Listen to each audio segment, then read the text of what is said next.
Hello, and welcome to another video. Today we're going to be talking about defending and attacking in League, kind of. So we're going to be talking about this with a focus on the Herald. So the Herald is a very beloved objective of pretty much everyone, I guess, at this point.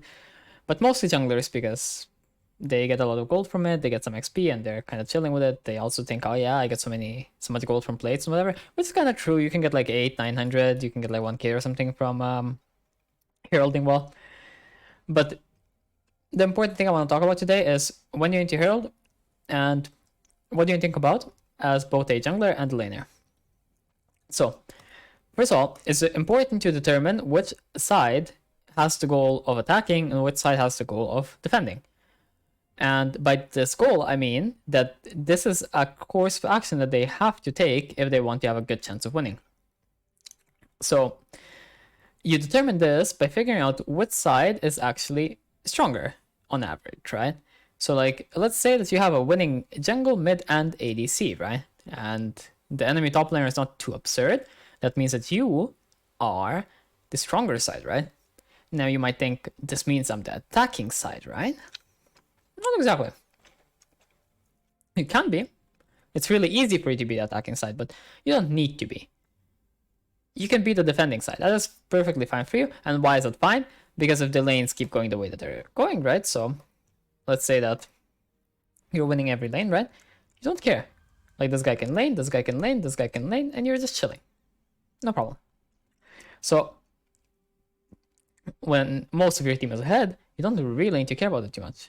Because while you do get some nice gold, you get some chill platings, you can like snowball a bit the team. It's all good, but you don't have to do it. Now, let's flip that script on its head. So now imagine that you're the other team. You have one or two winning players in your team. And let's say that one of them is doing like pretty good. So it's like a top laner, it's like 3-0 or something, right? No, because we're using the same example as before.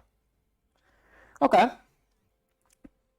Or a bot lane that's like 3-0, whatever. You can help them a lot by heralding their lane at some point. Why?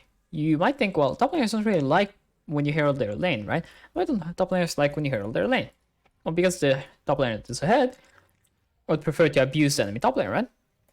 But if the enemy top laner is a tank that's valuable anyway, there's no point in doing that. And if the enemy top laner is already behind and you need to get huge, then maybe you need to abuse the lead you already have, right? Because if you scale on one person and they scale on 4 people, I wonder who's gonna win, right? Basically making the game harder for yourself. So with that, we determine that the team that is more ahead and stronger can usually play defensive if they want, but they can also play aggressive, it's whatever, and it's like easier for them to play aggressive. But now, defending team. If you only have a winning bot lane, right? If you don't herald their lane, this becomes like a stalemate, right? No one does anything in a lot of these matchups. So against champs like Ezreal, against champs like Jhin, whatever, right? Like, if no one is helping in bot lane, it's going to be very hard to 2v2 dive them with a lot of champs. Like, for example, Ezreal Taric, like, what is diving here? And even if you can, you have to respect the enemy mid laner and jungler a lot, and they can just keep defending, right? And that is defending. So, pretty good. But this is why Herald is so invaluable. Because if you take Herald, your team can also play bot side, and if you just Herald the tower, you get the tower down, and now suddenly the bot lane that was really strong, right, is even stronger because of this gold, and then suddenly they show up like mid, they show up like top side, and they suddenly start impacting the whole map. Because if the enemy is playing like 4 versus 2 in bot lane, if they're playing like 3v1 in top lane, okay, that one guy who's fed won't be able to do much, right? But if the game is suddenly like 4v4 mid, then you having like a 3-0 bot lane is pretty broken. Conversely, if the game is suddenly a 2v2 or a 3v3, you having a 3-0 top laner is pretty broken. Makes sense, right? So, does this mean that then we're always just heralding whatever lane is winning? Or does this mean that we're always heralding whatever lane is losing? Or what's going on here? I didn't really mention that yet, but if your lane is losing, you can also herald them so you get them out of lane. So for example, if this lane was going to get farmed, right, in 2v2, You could herald them out of lane, right? And then you would just place them in mid lane. They can go AFK like NPCs, and you all can get to play the game. Also another idea, right? How does this link together? You want to make sure that you get as much gold as possible, while also making sure that you get as much map control as possible. So that means that these two towers are the most valuable, bot lane and mid lane. Why bot lane? Frees up the bot lane roles. ADC is really broken at taking towers, so mid lane tower will shortly fall. Why mid lane? It's the most important tower in the map. It opens up the map. You get to ward here, really OP ward. You see every rotation, or ward like here. Imagine you just see like everything enemy does. Walk through mid, I see it. Walk through mid, I see it. Walk through mid, I see it. And then you just control like division all the way, and really OP again. So this is a really nice way for a jungler to win before like 50 minutes or something, right? Like when you as a player, this is the fundamental thing to really keep in mind here as both teams. When you as a player have Herald, you have 4 pieces of Exodia. And everyone in the enemy team has a copy of the last piece. So if you kill anyone and you take their copy, you win. Pretty crazy, right? And so you go from here. You saw a bot. Oh. Killed enemy bot lane.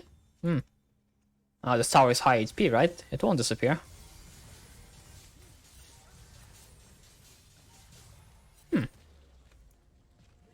This tower is gone. So what now? Well, how can anyone play, right? Like, this guy can't really play the game because... Or, this guy can't play the game because this side of the map is now gone. This guy can't play the game because also this side of the map is gone, but also he can get dove 10 times easier now. I mean, that's part of the side of the map being gone. But also, he's likely going to be forced into side lane at some point. But not into like a good type of side lane where you have like the enemy tower, so you can push out and then you can like roam and you can move, right? No. He is the victim. He is the one that has to like push this shit out, and he has to hit a tower here. Or roam. Both disgusting, by the way. And this is something you have to avoid with all of your being. If you're a bot laner, you have to make sure you never die to the person that has Herald, and you have to make sure that you play safe as fuck and respectful as fuck when someone has Herald. If you are a jungler, you have to make sure that you match them, because if the enemy jungler suddenly takes tower with it, he is very ahead of you, and nothing you could have done will become worth him having taken that. Another example of what can happen is mid laner either dies or gets forced to base. He bases or dies. The tower could be like full HP, Master Yi walks up to it, heralds it, and suddenly your mid lane tower is gone, and they just got like 2k gold. Winnable, right?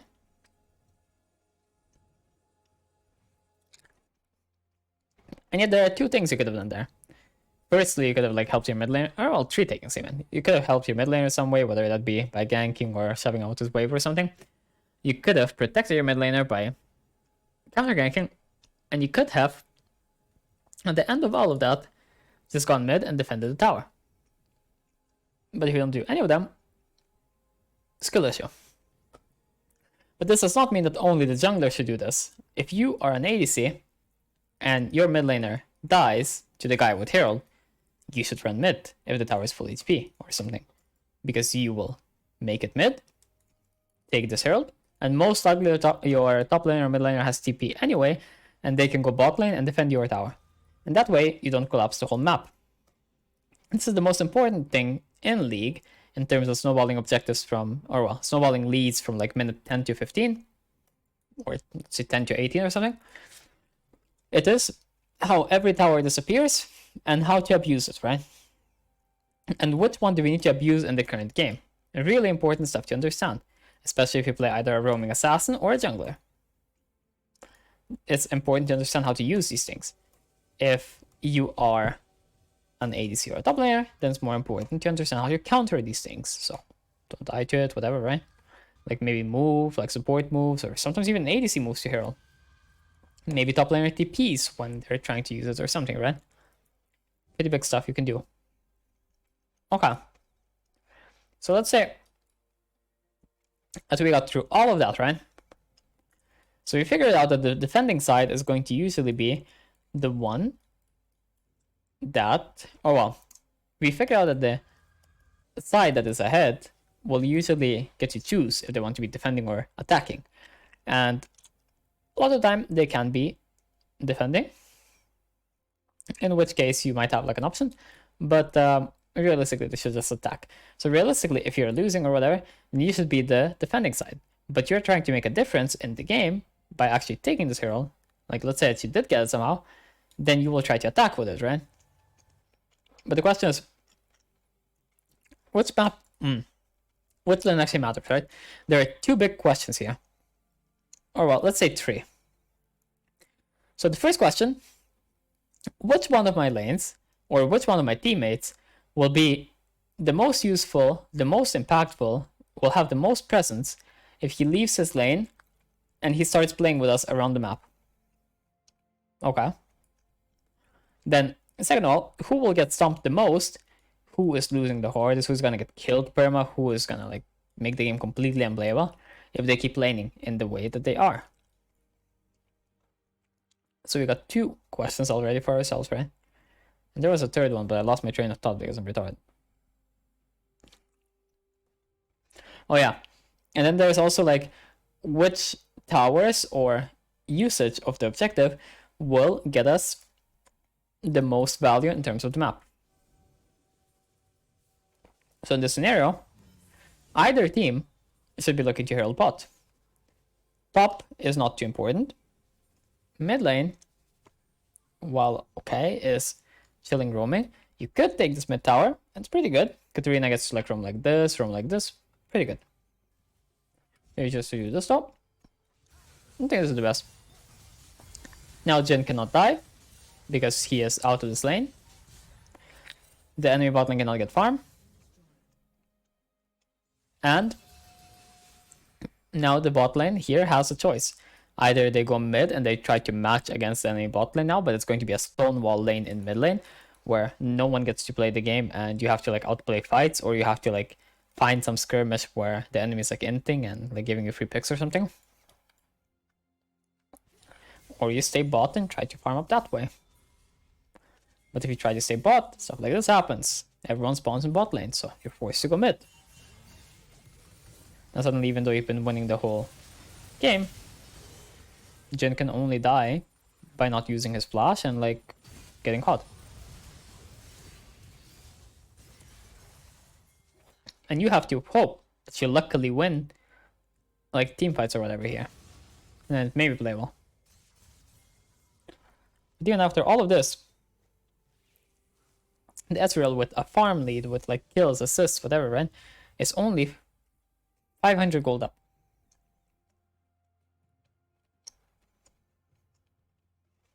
Zac has same farm, like more KP, whatever, down. Right, so really not worth it to not play for that. Okay. So then what? Am I saying that every game you just spawn at Herald at 8 minutes and you just do it? Well, no. Because if you did that, it wouldn't really be that useful. If your bot lane is losing, then maybe you just have to cover them and you just have to like not let the enemy bot lane take stuff. If your top side is winning and your bot lane is losing, then what you do as a jungler or as a mid laner is you just go bot lane and you just cover them, you gank them and so on, and you just don't let them in bot lane take over the game. And while they're not taking over the game, you're taking over the game in top side.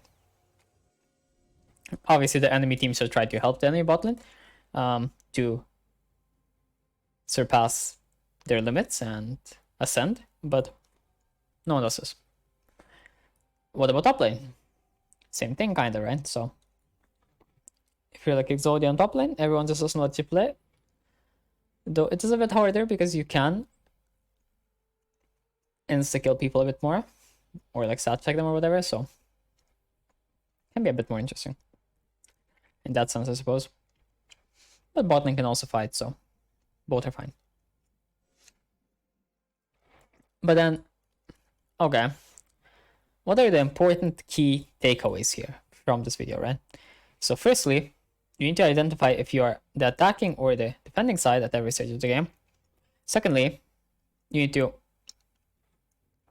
think about what is the worst thing that can possibly happen with enemy using Herald, like on you or something, and what is the best thing that could possibly happen with your team using Herald. Those things, you know, and then try to use it in that way. And thirdly, once the map is opened up on one piece, it's like an eggshell. It cracks, and suddenly this cracks, and then this cracks, or if this one cracks first, and this cracks, and this cracks, and then suddenly you're like opening up again, right? You're starting to take enemy jungle, and after you're starting to take enemy jungle, maybe you like hit these ones as well, and if you take one of these, and again, egg is crumbling, right? Like you get to just rotate through their base, basically. So, unplayable for enemy. So, I just wanted to present this kind of concept real quick. We didn't go over it super in depth, but it gives you some ideas to think about, especially the idea with if I am a bot laner, then I need to just never ever gank to the enemy jungler when he has Herald, and if I'm a jungler, I need to never ever let my winning lane die to the enemy when he has Herald, right? So those two types of things, or a mid laner as well, or a top laner, right? Like those things are very important. Am I attacking, am I defending, and how am I attacking or defending, and where am I attacking or defending? So in this scenario, bot lane, attacking or defending.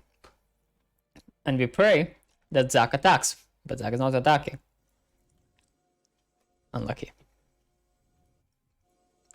Anyway, if you enjoyed the video, then like and subscribe, and I'll see you next time. Maybe we will go more in depth on this another time. Bye bye.